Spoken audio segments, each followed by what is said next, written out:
이번 영상에서는 국내 노동 인구의 건전성을 측정하는 실업률의 한계와 허점에 대해 말씀드리겠습니다. 여러분은 실업률의 정의와 실업률이 어떻게 계산되는지에 관한 비디오를 지금쯤이면 이미 시청했어야 합니다. 하지만 제가 실업률의 허점을 논하기에 앞서 실업률 계산이 무엇인지 아주 신속하게 복습해 보도록 하겠습니다. 실업률이 실제로 한 나라에서 무엇을 측정하는지 이해하는 것은 매우 중요합니다. 실업은 단순히 일자리를 적극적으로 찾고 있지만 구할 수 없는 개인으로 정의됩니다. 자실업자로 여겨지려면 지난 4주 동안 구직 활동을 했어야만 합니다. 실업률은 취업 여부와 관계없이 적극적으로 구직 활동을 하고 있지만 일자리를 찾지 못하는 사람들의 비율입니다. 그러나 실업자로 여겨지려면 당신은 지난 4주 동안 구직 활동을 했어야만 합니다.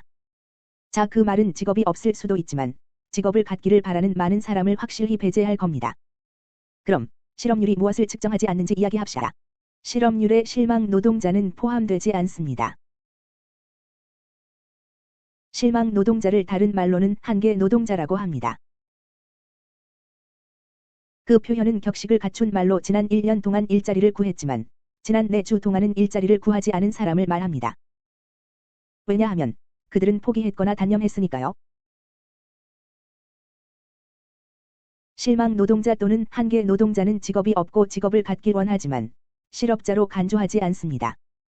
그 이유는 그들이 지난 4주 동안 구직 활동을 하지 않았기 때문입니다. 실업률은 실망 노동자를 계산에 넣지 않고 그들은 노동 인구에도 포함되지 않는 한국식으로 비경제 활동 인구입니다. 구직 활동을 적극적으로 하지 않으면서 일자리가 없는 사람은 그야말로 노동 인구에도 속하지 않습니다. 따라서 그들은 실업률에 의해 측정되지 않습니다. 실업률에 의해 측정되지 않는 또 다른 범주의 노동자들을 일컬어 불완전 취업자라고 합니다. 불완전 취업자란 파트타임으로 일하고 있지만 풀타임으로 일하기를 바라는 사람입니다. 이제 막 소매점에 취직해서 매주 20시간씩 일하는 사람을 생각해 보세요. 이 사람은 주 40시간을 일하기를 바랄지도 모릅니다. 그들은 한 주의 절반은 실직 상태라고 생각할지도 모릅니다. 왜냐하면 자신이 원하는 노동시간의 절반만 일하기 때문입니다.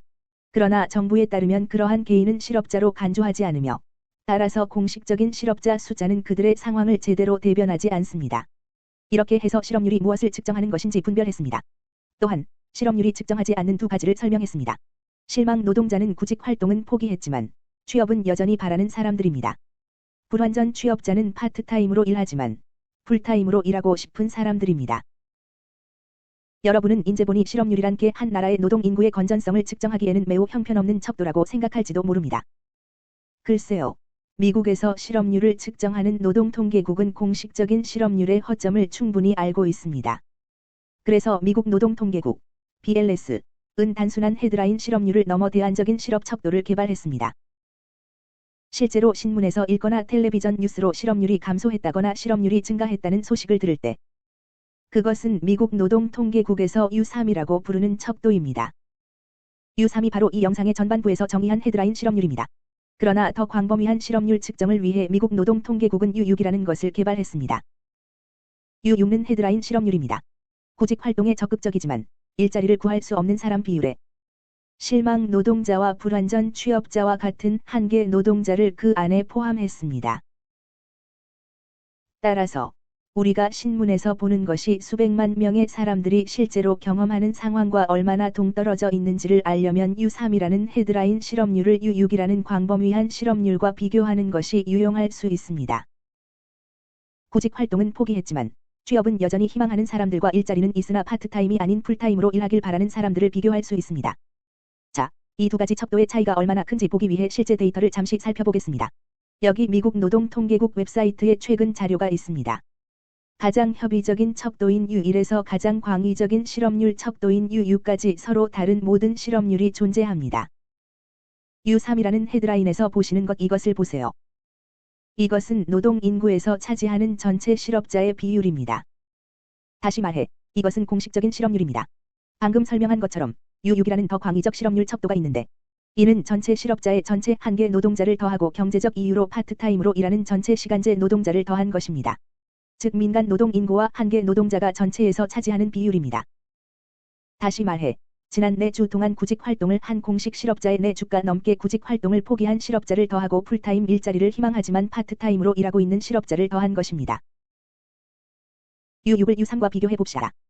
2017년 3월 이후로 U3 실업률을 보면 4번지 6%에서 4.1%로 낮아졌고 4.5%로 높아졌고 2018년 3월 현재 실업률은 4.1%입니다. 광의적인 실업률 척도인 U6 실업률은 U3에 비해 평균을 내면 매달 거의 2배 가까이 됩니다. 그래서 예를 들면 현재 또는 적어도 3월 U6 실업률은 공식 실업률 4%에 비해 8%였습니다. 그래서 이러한 8%는 전체 노동 인구에서 차지하는 비율에 실망 노동자를 더하고 불완전 취업자를 합산한 비율입니다. 다시 말해 공식 실업자와 실망 노동자 내지 불완전 취업자를 합산한 비율입니다.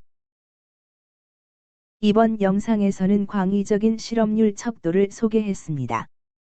그것은 실망 노동자와 한계 노동자, 그리고 불완전 취업자를 모두 포함하는 척도입니다. 이로써 각종 실업률을 정리했습니다. 이제 여러분은 우리가 신문에서 읽은 실업률이 실제로 어떤 한계가 있는지 아실 것입니다.